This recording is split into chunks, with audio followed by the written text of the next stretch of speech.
Petrol की जगह ethanol, diesel में आइसोब्यूटेनॉल की मिक्सिंग, सीएनजी में बायोगैस की मिक्सिंग, ये सब इसलिए कर रहे हैं क्योंकि हम अल्टरनेटिव फ्यूल पे जा रहे हैं।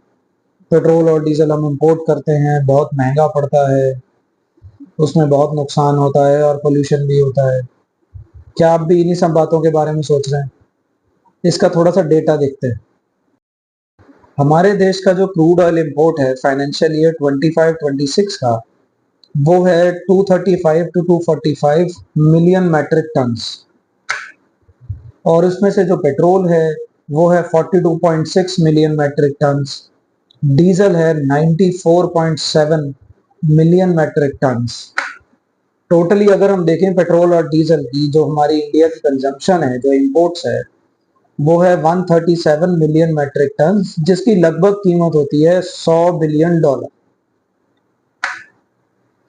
अब एक डेटा देखते हैं कि अगर हम इसे ईरान से लेते हैं, रशिया से लेते हैं और यूएस से इंपोर्ट करते हैं तो हमें कितने का पड़ता है, क्या लैंडिंग कॉस्ट आती है।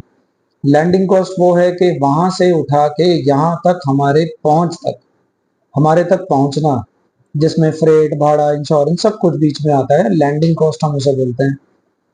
रशिया से अगर हम इंपोर्ट करते हैं तो 92 to 95 billion USD, US dollar हमें पड़ता है। ईरान के ऊपर सैंक्शंस हैं इसलिए हल्का सा महंगा पड़ता है, 97 टू 100 बिलियन। और यूनाइटेड स्टेट्स से अगर हम यूएस से इंपोर्ट करते हैं तो हमें सबसे ज्यादा महंगा पड़ता है, $105 बिलियन। अब अगर हम ये देखें कि अगर हम जिस हिसाब से हमारे यहाँ मुहिम चल रही है कि हम पेट्रोल को बंद करेंगे, इथेनॉल 85 E100 की गाड़ियां चलाएंगे, पेट्रोल को हम कंप्लीटली अवॉइड करेंगे। हमारे यहाँ जो इंडिया में इथेनॉल की जो प्रोडक्शन है, टोटल प्रोडक्शन है, वो है 15 million metric ton, 15 million metric ton in total, जो डेटा दिखा रहा है। और हमें कितना चाहिए, हमें चाहिए 137 मिलियन मैट्रिक टन, जो कि पेट्रोल और डीजल हमारा है।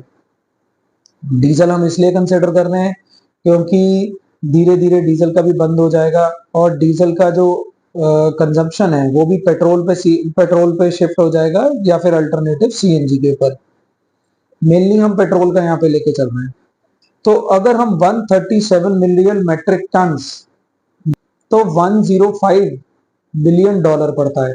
अगर हम सेम अमाउंट का इथेनॉल यूएस से मंगाते हैं, क्योंकि हमारे पास प्रोडक्शन तो है ही नहीं, हमारे पास सिर्फ जो प्रोडक्शन है वो सिर्फ 15 मिलियन मैट्रिक टन की है, बाकी तो हमें इंपोर्ट करना पड़ेगा। अगर हम वो इंपोर्ट करते हैं यूएस से तो इसकी कीमत आती है 155 billion USD, billion dollar, 155 billion dollar. जो डिफरेंस है हमारे यहाँ का जो हम प्रोडक्शन कर रहे हैं वो सिर्फ 15 मैट्रिक टन का है। लगभग मान के चलो आप 10 से 11 बिलियन यूएसडी हम सेव कर सकते हैं, फिर भी 140 बिलियन यूएसडी हमें इंपोर्ट करना पड़ेगा। और इसका ड्रॉबैक ये है कि पेट्रोल के अंदर पावर ज्यादा है और इथेनॉल में कम, जिससे माइलेज पे भी फर्क पड़ने वाला है। इसकी जो बीच की खाई है, जो डिफरेंस है जो हम देख रहे हैं, वो डिफरेंस है 121 या 122 मैट्रिक टन का, ह्यूज इंपोर्ट डिफरेंस।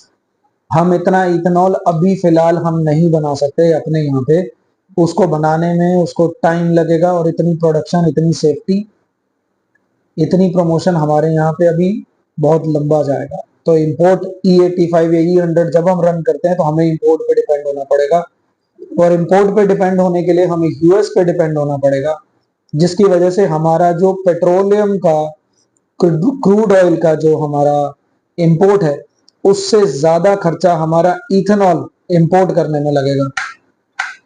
अगर हम डीजल को एक बार के लिए छोड़ देते हैं कि चलो डीजल को हम अल्टरनेटिव पे यूज है, वैसे डीजल का यूसेज बहुत ज्यादा है, एग्रीकल्चर में भी डीजल यूज होता है, बसेस में, ट्रक्स में, लेकिन वो धीरे धीरे शिफ्ट हो रहा है सीएनजी की तरफ।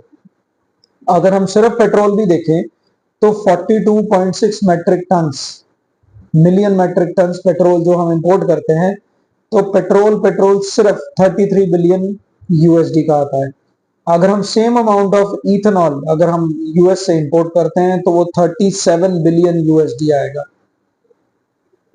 इसीलिए ये शिफ्ट, करंट शिफ्ट, अगर हम ये सोच रहे हैं कि हम पेट्रोल को छोड़ के हम इथेनॉल पे मूव कर जाएंगे तो हमारा खर्चा कम नहीं होगा, उल्टा हमारा खर्चा उससे बढ़ जाएगा, क्योंकि इथेनॉल का इंपोर्ट हमें उससे ज्यादा लगेगा और इथेनॉल की कंजम्पशन पेट्रोल के मुकाबले भी ज्यादा होगी, क्योंकि इथेनॉल की गाड़ियों में माइलेज बहुत कम आने वाली है।